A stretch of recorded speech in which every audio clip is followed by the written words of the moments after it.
what happens to Mary, for example? Everything's in Mary's name. Have we prepared about the possibility of Mary getting remarried? And it happens. It happens frequently. We're seeing now, clients that are surviving clients that are getting remarried in their mid to late 80s. We had a 94-year-old client that got married about 6 months back. Now, I did planning for him about a year ago, and I had no idea, no concept that he would remarry at age 95. But at age 95, he remarried, and now there were... He didn't.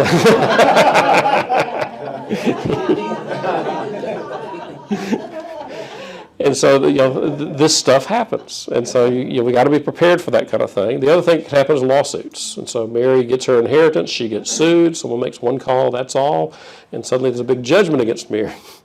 And those assets that are just in Mary's name have no protection. And so, could we have protected those assets from that possibility, from, certainly the foreseeable possibility of remarriage? Absolutely. And we can protect them also from a third-party creditor claim, like a lawsuit and such. And sure enough, shortly after Bill dies, Ralph, the neighbor around the corner, starts calling, the widower Ralph, right? And they start having coffee in the mornings, and they start having walks around the block, and they have lunches together, and they have dinners together. And pretty soon John and Susan want to know what's up with Ralph, and more importantly, what does this mean for our inheritance? And it's a good question to ask because in Mississippi, surviving spouse has 3 rights. Surviving spouse has a right to reside in the marital home until they either die or remarry. They're entitled to a year's support. Now, year's support's not well defined by the statute, so we can argue over what a year's support is, but they're entitled to it as the surviving spouse. And they're entitled to a child's share of the estate. We have a public policy that says we're not going to leave surviving spouses destitute. They're going to get at least as much as the children get. Now, if their own independent estate is higher than what they would be getting, they won't get anything. There's an offset for their own estate if it's at least 20% of what the other estate is. But if you have a destitute spouse that has nothing, and they've been married for 2 days, that destitute spouse is going to get a child share. Ralph here's bankrupt, and so he has no assets in his own name. Mary dies, Ralph's going to get a third of the estate. Plus, he's going to live in the house till he dies. And so a lot of the kids' estate is going to be deferred until Ralph's death, and some of it they're not going to get at all because he got that year's support and he gets the child share. So we need to recognize that. Can you fix that? Can you change that? Yeah, one way to do it is through a prenuptial agreement. You can have, parties can waive those rights, and so before getting married, they can sign away and say, I exempt any of these marital rights that are provided by law.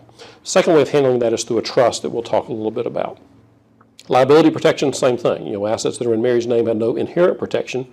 The individual exemption is fairly low. There are certain assets that have some exemption, like a homestead exemption, but it's limited. I think I forget what the homestead exemption is. It's not 70,000 or 120,000, somewhere in that neighborhood. Anything above that, any equity above that makes that asset non-exempt. So there's certain exemptions that you fall into, but certainly the $700,000, the bulk of it is not going to fall within exemptions.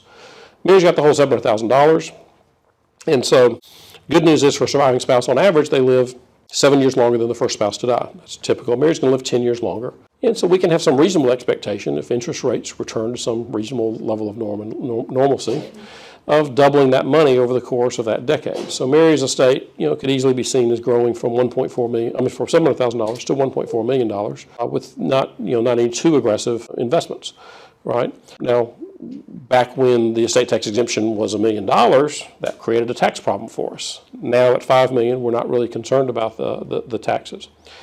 Well, Mary has to go to a nursing home. She has Alzheimer's before she dies. And so now we're going to spend a lot of money paying for Mary's care. We got 2 issues. One is how we're going to pay for it. 2 is who's going to be in charge of that money. Now we assume that Susan's going to be the person. By the way, cost of care around $7,000 a month. That's typically what we see around here, $6,500 to $7,000 a month for most nursing homes around in this area. 4 main ways of paying for it. Personal savings is kind of the default. You basically pay till you go broke, and that's kind of that's the default plan because people don't plan for anything else. Long-term care, if they got a policy, that's what they'll fall back on. But most of the clients that we have come in our office, and I suspect most of the clients coming in your office, don't have long-term care policies. And you're talking to them about long-term care policies, I hope, but most of them still aren't buying because those policies are expensive. and because it's not going to happen to them, right? It only happens to 1 in 2 people. So that's going to be someone else that it happens to, and not to them. And so, most of our clients don't have those long-term care policies, and they are pricey. I mean, it's they're expensive, and have a lot of clients that want long-term care and can't get it because underwriting is tough. We've got fewer and fewer companies now writing these policies, as y'all well know, and so it's harder and harder now to get through underwriting because there's less competition for that work. Medicare. A lot of clients mistakenly think, oh, I'm not worried about long-term care, I've got Medicare. Medicare is a really good program. It pays for your stents in your heart, it pays for hip replacement, it pays for rehabilitation on your knee.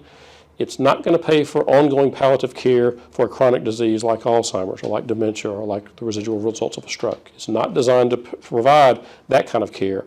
What it's designed to do is make you well. And so as long as you're getting well, it'll pay. But if what you've got is a chronic disease that's going to keep you the same or progressively get worse, you're not going to get ongoing care from Medicare as a result of that. So clients, what they expect is generally 100 days of Medicare. Usually the bulk of that is for rehabilitation.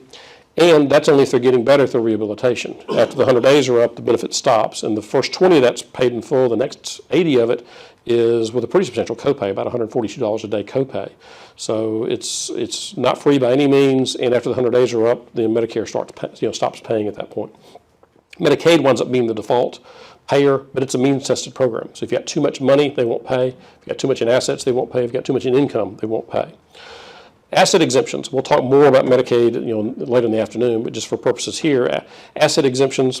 House is exempt up to $500,000 in Mississippi. Car is exempt for any value. $4,000 of non-exempt assets falls within an exemption. Engagement ring is an exempt asset.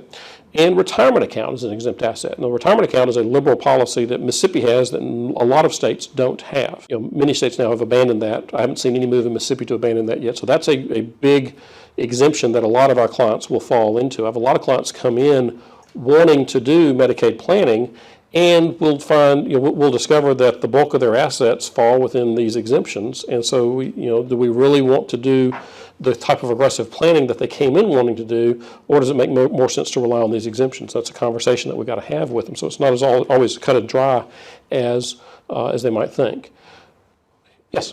What about cash values within life insurance policy? Oh, great question. Cash value counts except if it falls within a limited exemption. There's a limited exemption for life insurance with a face value of not more than $10,000. And so a tiny policy like that's not countable. Anything else above that is countable. With those, we generally will move those assets out of the name of the individual because they're going to count. And so we'll move it into a grantor trust where we don't trigger tax on that transfer, still wind up with all the benefits there, but get the clock running to get out of the name for Medicaid purposes. And they can still control where the death benefit goes. We don't care if it's in their estate. We just want it out of their Medicaid estate. Mary's got $400,000, so she's a bit above the $4,000 limit. So she's going to have to privately pay for a while unless we did something. So over the course of 12 years, at $82,000 a year, we're going to run through about $400,000. And then at that point, the remaining assets, she may have house and retirement account. She may qualify for Medicaid at that point, but the kids just lost almost $500,000. Who's going to handle Mary's affairs? Yes? I'm sorry. Maybe I misunderstood. She has a house. Yes. And that's exempt. It's exempt.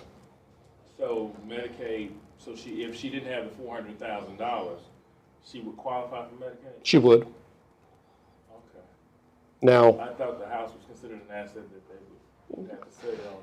Well, no, it's exempt. As long as she has an intent to return home, it's exempt. And what I've discovered is, I've done some scientific studies going to nursing homes and things, and what I've discovered is 100% of people in nursing home have a intent to return home. Every one of them we ask, that's, yes, when can we leave? I'll back up right now. Probably less than 1% do return. That part's true too, but it's the intent to return home. It's a subjective standard, yes.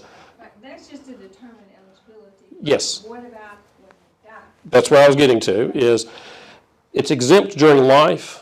At death, Medicaid has an obligation to seek recovery of assets. And that house is in the estate, so Medicaid is going to have a claim against the estate, which includes the house. And so even though it doesn't keep them off Medicaid during life, it very well may get lost in death in the estate unless some other planning is done. So In doing planning, even though that's a big exemption, we will frequently, on pre-planning cases, we will do something with the house. A lot of times we'll move that house out of their name and into a special type of trust for that reason. Yes? Is that a state-to-state determination as to whether they try to recover the assets at death? In theory, no. And the reason I say in theory, federal law required as recently or as late as 96, I think, over 96, they required all states that participate in the Medicaid system to seek recovery from estates of Medicaid recipients. And so that's an obligation that every state has if you receive Medicaid. Now, that being the case, not every state is doing that. The big, the giant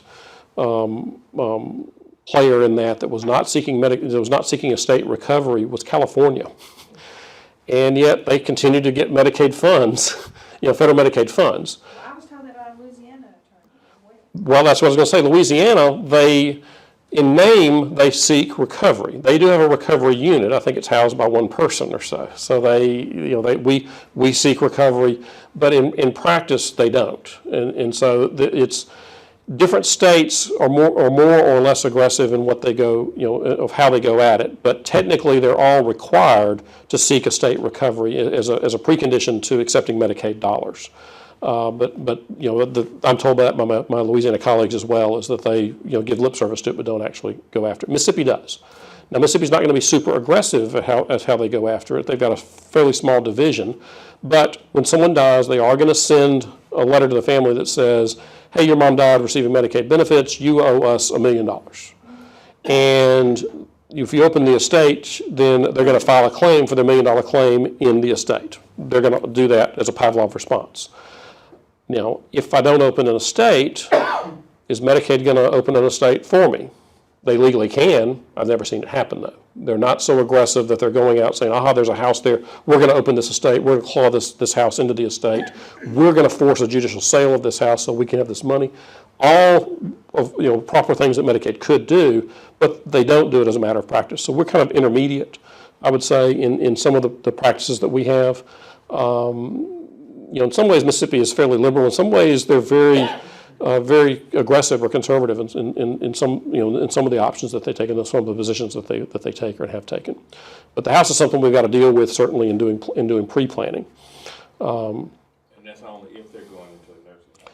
Yeah, but you don't ever know on the front end. So if that's a client concern, we probably want to do something with the house to address the nursing home issue, whether they actually go or not. It's good insurance. If they didn't buy long-term care insurance, this is kind of the next step then it's asset protection planning, which is kind of what we're ultimately talking about here. The other issue is how we're going to manage Mary's affairs. We got to pay this bill, we got to make decisions where she's going and such, and we think that we know who's going to be in charge of that, right? Susan works at the bank, but John's kind of found his purpose in life now. He's going to manage Mom's $1 million.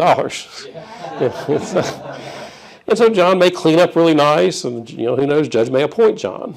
Or the judge may say, you are siblings that are fighting, I'm going to not appoint either one of you, I'm going to appoint the court clerk, I'm going to appoint the county administrator, I'm going to appoint my lawyer friend down the street that helped me with my last campaign. And that's more frequently what we see is if there are siblings fighting over who's in charge, the court doesn't usually appoint either one of them. They just think, you're both greedy children, I'm going to appoint somebody else.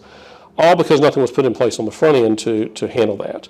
And we got the hoops to jump through to even open the conservatorship to begin with. And so we have a court order declaring her incompetent. We had to go through the expensive lawyers and expensive accountings and the humiliation because we had to serve her with process and all of those things. 5 years passes, $400,000 passes, and Mary passes at that point. And now we got an issue of how we're going to get what's left over about this $1 million down to the kids. But we got to go through the probate process first because Mary's got this will that says everything goes to my children equally. And so we spent probably on 2 conservatorships and 2 probates between Bill and Mary and paying for our nursing home care about $425,000. Pretty expensive wills, from a planning perspective, at least from the kids' perspective it is.